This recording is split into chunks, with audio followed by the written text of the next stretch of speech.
Friends, welcome back to my ছোট্ট রুমা সোনার Facebook page and YouTube চ্যানেলে তোমাদের সকলকেই স্বাগত জানাই ও অনেক অনেক ভালোবাসা। আশা করি তোমরা সকলেই ভালো আছো আর আমিও খুব ভালো আছি।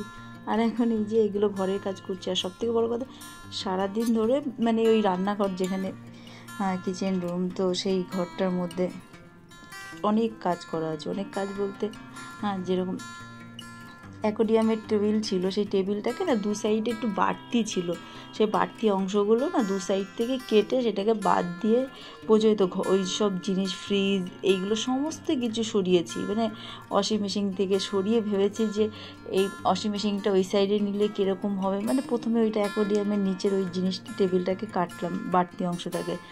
সব কাটার একটা কারণ হলো, আমি যেহেতু শীতকাল মানে চলছে, তো সবসময় বাসনপত্র হোক, যে কোনো জিনিস হোক, ধোয়াধুয়ি করতে হয়। বেসিনের সামনেটা পুরো জায়গা নেই, একদম অল্প, এক হাতও হবে না। তো ওই কারণের জন্য গরমকাল তো ঠিক আছে কেটে গেছে, কিন্তু সারাক্ষণ ধুতে গেলে অ্যাপ্রন পরে তো সবসময় কাজ করা যায় না। তো তখন নাইটি ভিজে যায়, বা কতবার নাইটি চেঞ্জ করা যায়। তাও আমি যখনই ভেজে তখনই আমি একবার করে দুবার করে হলেও চেঞ্জ করে নিই। তো কোনো সময় হয়তো স্নান করতে গেলাম, তার আগে হয়তো কিছু জিনিস থাকলো, সেইগুলো তো কাজ করলাম। আবার রাতের দিকে যেরকম সমস্ত কিছু, রাতের খাওয়া দাওয়া হয়ে গেল, তখন সমস্ত কিছু ধরো বাসনপত্র থাকুক, যাই থাকুক, আমি সবসময় রান্নার জায়গাটা পরিষ্কার পরিচ্ছন্নভাবে রাখি। আর কোনো জিনিস এঁটো কাটা বাসন আমি কিচ্ছু রাখি না, যতই শরীর খারাপ হোক না কেন। মানে চেষ্টা করি যে পরিষ্কার করে রাখাটাই হলো সবথেকে বেটার। তাও অনেক সময় হয়তো না পারলেও সে আস্তে আস্তে করে সেই জিনিসটা কাজটা করি। তো ওই কারণে তারপরে তখন আবার ভিজে গেলে তখন নাইটি চেঞ্জ করে নিই। তো এই কারণের জন্য এখন যেহেতু শীতকালটা, তো ওই জন্য অ্যাকোরিয়ামের টেবিলের এই সাইডগুলো একটু বাড়তি ছিল, সেইগুলো কেটে তো ওই মানে সুন্দর করে ওই সব জায়গাগুলো পরিষ্কার করে তারপরে দেয়ালটাকে পরিষ্কার করলাম সবার ফার্স্ট। মানে প্রচুর ওই ঘরে কাজ ছিল, এত কাজ ছিল মানে বলার মতন না।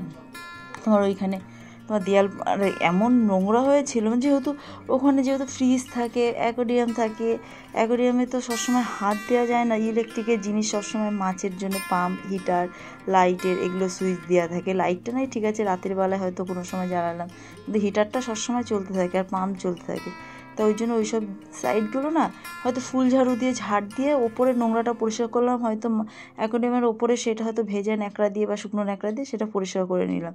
কিন্তু পেছনটা তো পরিষ্কার করা যায় না, আর নিচটা ধরো ঝাঁটা দিয়ে যতখানি যায় ততখানি পরিষ্কার করা যায়। তো এইগুলো সমস্ত কিছু সরানো হচ্ছে। একটা ঘরের মানে কি বলবো, জিনিসপত্র সরানো হলে না কত যে কাজ থাকে তার কোনো ঠিক থাকে না।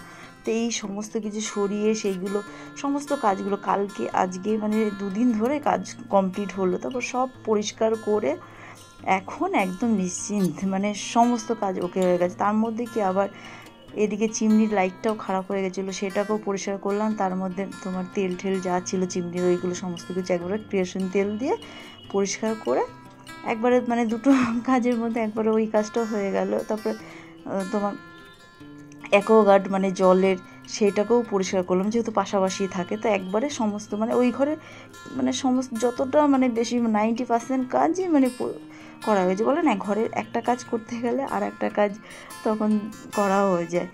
তো ওইদিকে আর এখন লাস্ট একটা জিনিস বাকি আছে, মানে কর্পূর আর হলো ডেটল দিয়ে তোমার তুলোর মধ্যে দিয়ে সেইগুলো ছোট ছোট করে সেগুলো রাখবো, যে পোকামাকড়ের দিক থেকে বেশিরভাগ হয়তো টিকটিকি এইসবগুলোর জন্য যাতে না থাকে। তো ওই কারণের জন্য ওইটাই দেওয়া হয়নি, আর সময়ও পাইনি।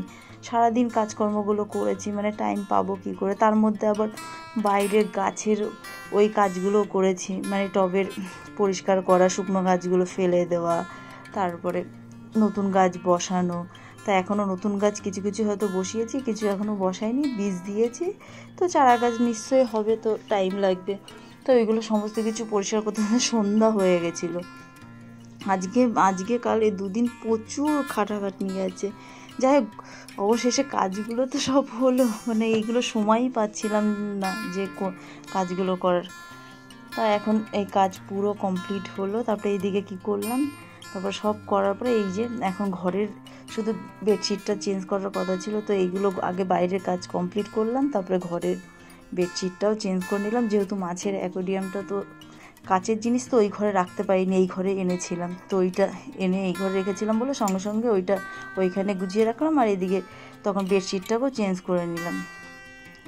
তারপর এখন এই যে এই পুরো কমপ্লিট করে তারপর আবার ছেলে পড়তে গেছে, ওকে আবার আনার টাইম, তারপরে রাতে রান্না করা, তো এইগুলো সমস্ত কিছুই বাকি আছে। তো এইগুলো এখন রাতে ভাবছি কি রান্না করব, সারাদিন পরিশ্রম হয়ে গেছে ভীষণ, তো রাতে যতটা পারবো কোনো কিছু রেডি করার নেই, হালকা কোনো কিছু হয়তো করে নেব। যাই হোক, ব্লগটা যদি তোমাদের ভালো লাগে তাহলে লাইক, শেয়ার, সাবস্ক্রাইব অবশ্যই করো। তোমরা ভালো থেকো, সুস্থ থেকো, গুড বাই, আর দেখা হচ্ছে নতুন একটা ব্লগের সাথে।